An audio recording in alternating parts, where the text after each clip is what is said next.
Salut à toutes et à tous et bienvenue. Aujourd'hui, on va plonger dans un sujet qu'on croise absolument tous les jours, mais sans forcément y penser, les solutions aqueuses. Et oui, que ce soit en se préparant un petit sirop, en regardant une analyse de sang, ou même en utilisant un produit ménager, la chimie des solutions, elle est vraiment partout. Alors prêt à décortiquer ça ensemble? Allez, c'est parti. Alors voilà le programme du jour. On va commencer tout doux avec un simple sirop. Ensuite, on verra comment on mesure la force d'une solution.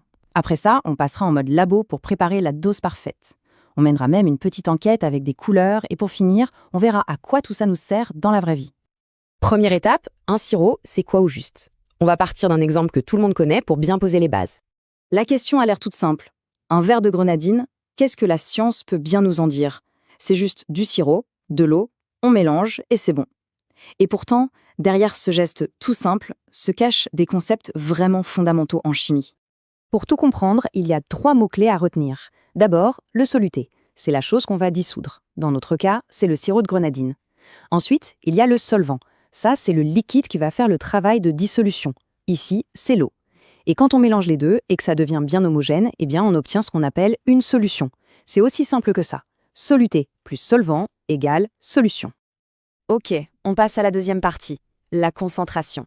On peut voir ça un peu comme la recette scientifique qui nous dit si notre sirop est très léger ou au contraire super sucré. En science, on parle de concentration en masse. On la note souvent avec un petit t. Et en fait, c'est tout bête. C'est la masse de soluté qu'on a mise, divisée par le volume total de la solution à la fin. La formule à retenir, c'est donc T égale M sur V. L'unité qu'on utilise le plus souvent, c'est le gramme par litre. C'est super pratique pour les calculs. En gros, c'est cette recette qui nous permet de savoir précisément à quel point notre solution est forte. Alors là, attention, gros piège à éviter. Il ne faut surtout pas mélanger la concentration en masse et la masse volumique. C'est pas du tout la même chose. Reprenons notre grenadine. Pour la concentration, on s'intéresse uniquement à la masse du sirop, donc le soluté, dans le verre. Pour la masse volumique, on pèserait le verre entier avec l'eau et le sirop.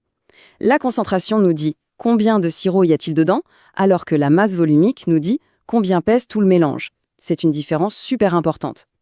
Prenons un exemple bien concret, un flacon de bétadine. Sur l'étiquette, on peut lire une concentration de 100 mg par millilitre.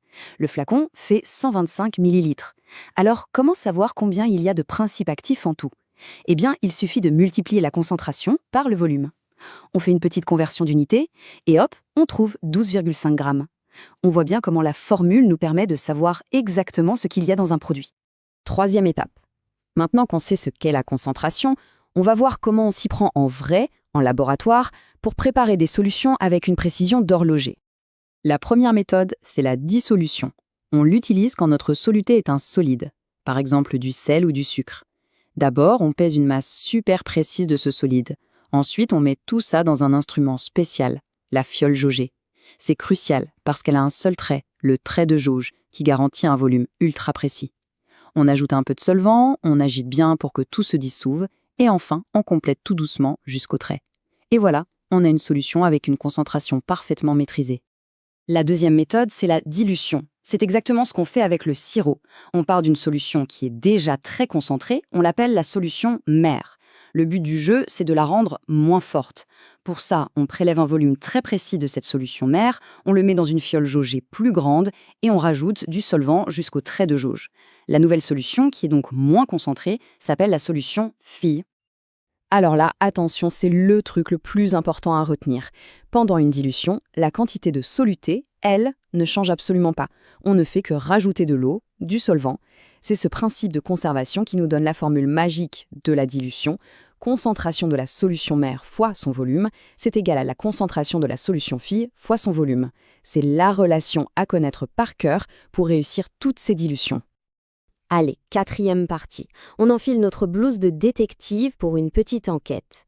On va mettre en pratique tout ce qu'on vient de voir pour résoudre une énigme en couleur. Le mystère est le suivant. Imaginez, on a une solution colorée devant nous, mais on n'a aucune idée de sa concentration. Comment est-ce qu'on peut la trouver? Sans aucune machine compliquée, juste avec nos yeux et un peu de méthode.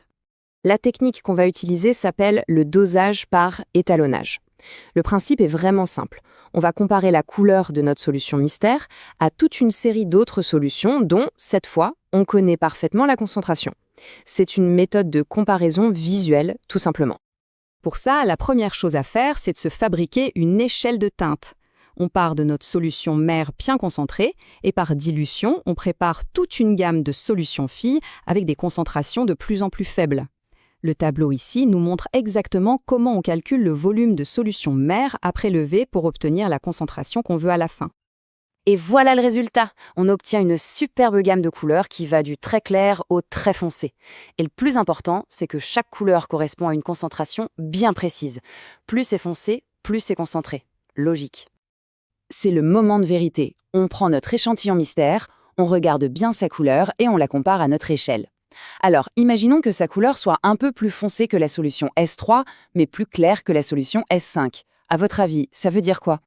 Eh bien, la conclusion est immédiate. Si la couleur est entre S3 et S5, ça veut dire que sa concentration est forcément comprise entre la concentration de S3, c'est-à-dire 0,75 g par litre, et celle de S5, c'est-à-dire 1,25 g par litre. Et voilà, l'enquête est résolue. On a réussi à encadrer la concentration inconnue. Allez, on arrive à la dernière partie, et c'est peut-être la plus importante. À quoi ça sert tout ça dans la vie de tous les jours? Pourquoi c'est si utile de maîtriser ces notions? En fait, ces techniques sont absolument partout. Quand on dose le principe actif dans un médicament, c'est ça. Quand on mesure un taux de cholestérol dans une analyse de sang, c'est ça aussi. Pour vérifier la quantité de sucre dans un soda, pour contrôler la qualité de l'eau d'une rivière, ou même pour fabriquer des produits ménagers qui sont à la fois efficaces et sans danger. Bref, la précision des concentrations, c'est tout simplement vital. Et voilà.